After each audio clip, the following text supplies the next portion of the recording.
This is going to be in Q&A format, so we got 5 questions and we got 5 answers. Let's get into it. First question is, should I even start creating on YouTube? My short answer to this is no, YouTube is not for everybody and not everybody should start. Who should start on YouTube? If you have something to sell, you have a service, a product, a course, you have existing customers that you provide a result, you have time and money to dedicate on YouTube, because you'll realize this once you start posting that YouTube is a full-time job in itself. So if you have these 4 things, then I would say you're ready to start on YouTube. I recommend dedicating at least 10 to 20 hours a week if you're doing it yourself. If you work with us, it'll take 4 hours of your time every month. You record, we handle everything else. Before I started posting content on YouTube, I freelanced for a year, ran my agency for another year. I built a small X audience. Now I'm creating YouTube content. So after 2 years of client results and experience, I have something to say on YouTube. Now I feel like I am ready to talk on YouTube and post content on YouTube. Who shouldn't start on YouTube? If you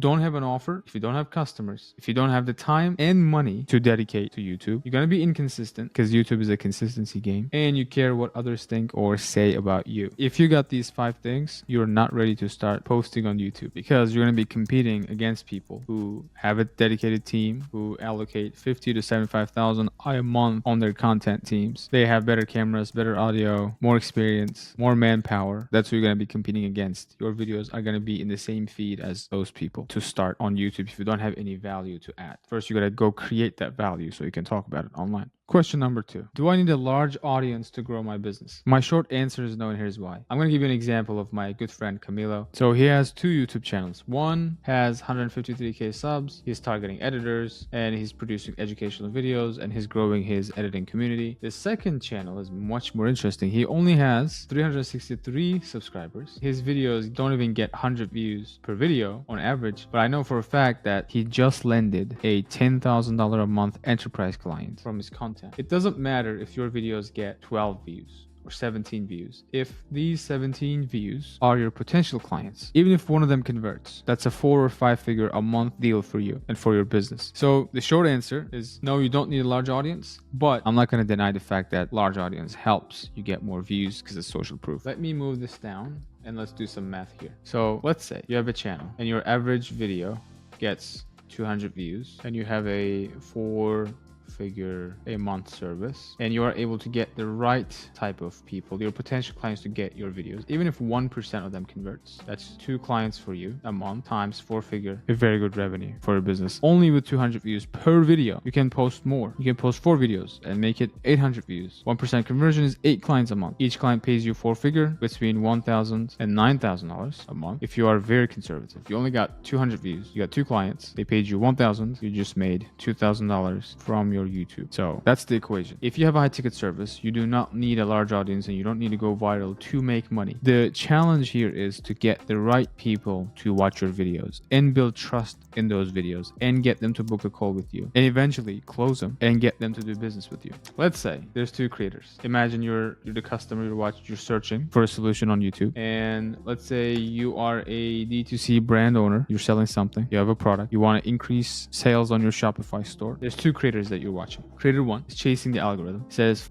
the audience, and he gets a lot of random people to his account. He's posting about politics, fashion, TikTok, dancing, comedy, all that stuff to get a lot of attention. He has a lot of followers. And there's creator 2. He's building a personal brand. He's targeting you specifically, and he is optimizing for sales and revenue. He shares content about how he scaled one of his clients from 10k a month to 30k a month. He is teaching about how to target better using meta ads, and he shares his experience working with UGC creators. These videos are very targeted. You see these videos. So ask yourself, which creator are you more likely to do business with? Or let's say you're an agency owner who wants to grow on YouTube. Would you prefer to watch a creator who's going viral talking about politics, news, TikTok, fashion, vlogs? Or would you prefer to follow the person who shares content like how a brand new channel got 14k views on a single video, how to write a script for a YouTube video, how to design thumbnails for our clients? Which one would you more likely to do business with? I have a separate example. You all know this person, Iman Gatsi. He has a main channel. He has 5.4 million subscribers. He's posting generic content that appeals a lot of beginners. How to make your first $1,000, best business models to start, lessons I learned being a multimillionaire. This is what I would call entertaining content. A lot of people are going to watch this. He's selling selling a lower ticket, like make money online course from this content. However, he has a separate channel, which not a lot of people know about, and he only has 22,000 subscribers, and he is sharing in-depth tutorials, and he's targeting online business owners who are making 250K or more in annual revenue, and he is promising that we can take you and scale you to 7 figures. So that's why this channel is not gonna go viral, or it's not gonna get like a million subs. But as long as he gets the right audience, the audience who is making 250K a year, who has an online business, who is ready to grow, then that's game over. That's his clientele. I got another example for you, Alex Becker. This guy has a main channel. He's almost 2 million subscribers. As you can see, in his main channel, he's optimizing for virality, talking about coins, Trump, AI to make money. So he's optimizing for virality in this channel, and he's very successful at it. However, he has a software business called Hyros, improves Facebook ad performance, and he has a separate channel to promote that, and he's creating content that is specific to Facebook ads in his second channel called Business Roids, and he is promoting his software business. So he's targeting people who are spending significant amount of money on Facebook ads. He's getting a lot of attention with his channel. He is funneling that traffic to his software Hyros. And our channel, we're trying to do the same. We're trying to build a niche, small niche audience of service providers, agency owners who want to grow on YouTube, who are looking for solutions to grow on YouTube, and we're trying to be found when they're searching for us. So when an agency owner, a service provider, finds us, we want our content to be valuable to him. We want to build trust with him so that eventually he books a call and does business with us. Next question. Do I need to show my face? In business, there's no musts, shoulds, have tos, or need tos. You can do whatever you want. There is no rules in this game, but your videos will be 10 times more effective if you show your face. That I can guarantee. Imagine there's 2 creators. I'm going to call creator 1 Ezekiel. I'm going to name creator 2 Darcel. Ezekiel doubts himself. He's afraid to show his face. He's afraid of what other people think of him. So he takes the easy route, produces videos without showing his face. Nothing wrong with it, but that's how he feels. That's creator 1. On the other hand, we have Darcel. Darcel is confident in his service. He is not afraid to show his face. He shows up high energy on every single video. He has confidence in what he's selling, and he has social proof to back it up. And he's not afraid to show them. Which one of these creators do you think will have more success on YouTube? So that's how much showing your face affects your results. And another thing, your videos don't even have to be super high produced. Like this guy, he's the OG on YouTube. I used to watch his videos a lot, but his videos are super high produced, high quality, highly edited, but he is optimizing for virality, and he's selling low ticket products. And I think by this time he's owner of a bunch of brands and promoting those brands. But you don't need to do that. All you need is Google Docs, Miro, the software I'm using to present this right now, and Loom to record it. You write your script in Google Docs, you make it visually appealing on Miro, and then you record on Loom. That's all you need to create YouTube videos. They don't have to be extremely high produced. There is a time and place for it, but if you're just trying to educate the viewer and trying to get clients and optimizing for revenue, you don't need super high produced videos. Next question. How long will it take? I talk to a lot of founders on a weekly basis, and this is probably the question that I get a lot. If I start on YouTube today, how long will it take to do XYZ numbers? And my answer is as long as it takes.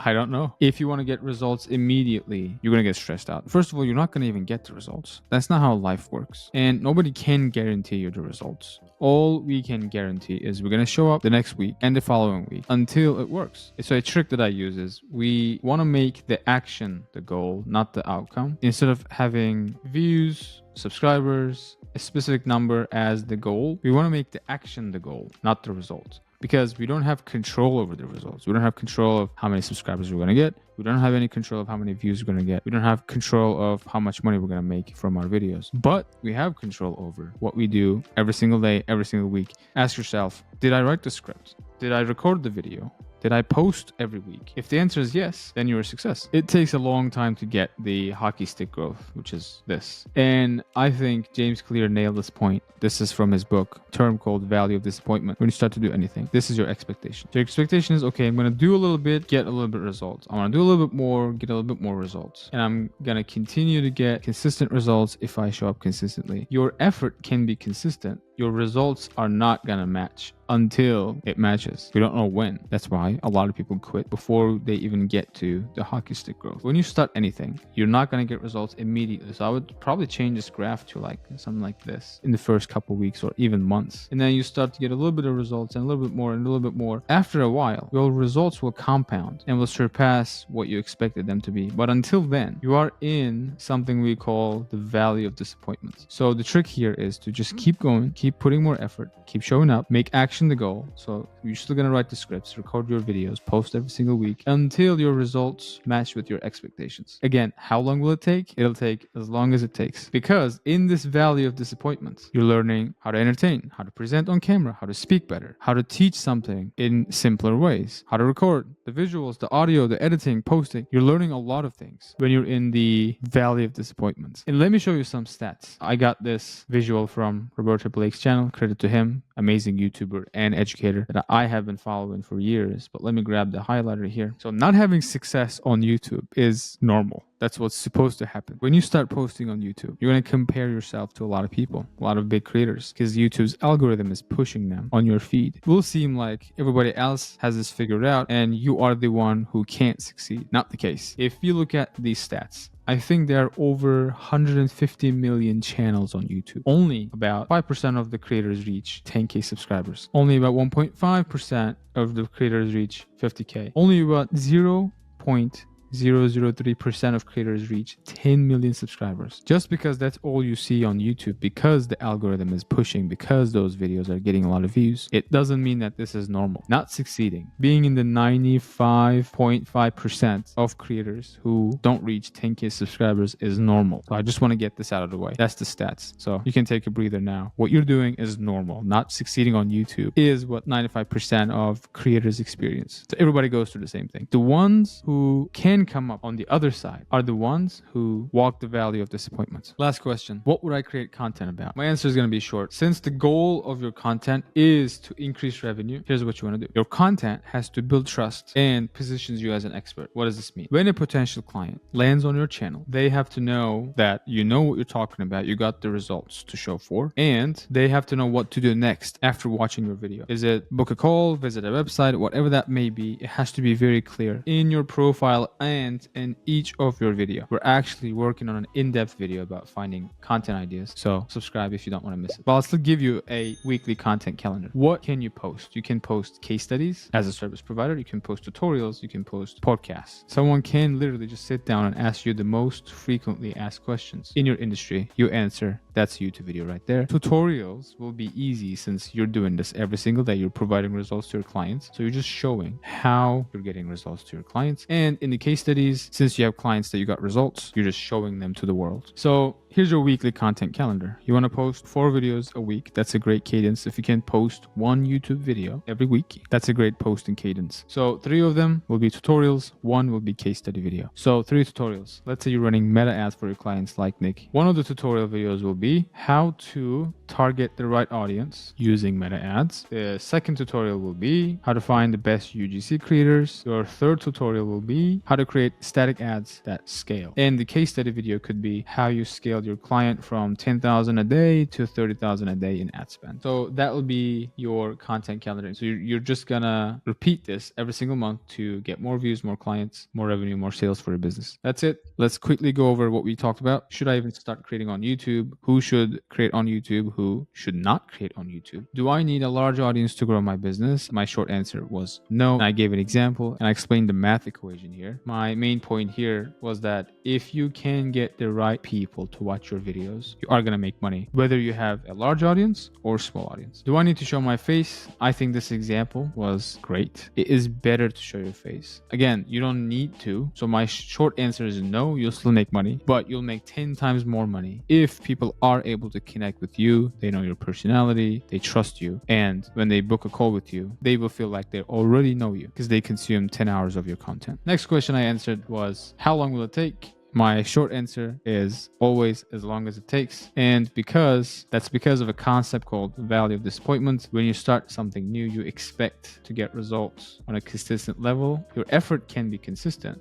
but your results catch up later. Till then, you're in this area called value of disappointment. The few creators who make it on the other side are the ones who walk the valley of disappointment. Last question is, what would I create content about? This is what you create content about. You post 3 tutorials and 1 case study video every single month to grow your channel and revenue. So if you are an agency owner or a service provider who wants to grow on YouTube, would like to work with you, click the link in the description, fill out the form, and we'll see you soon.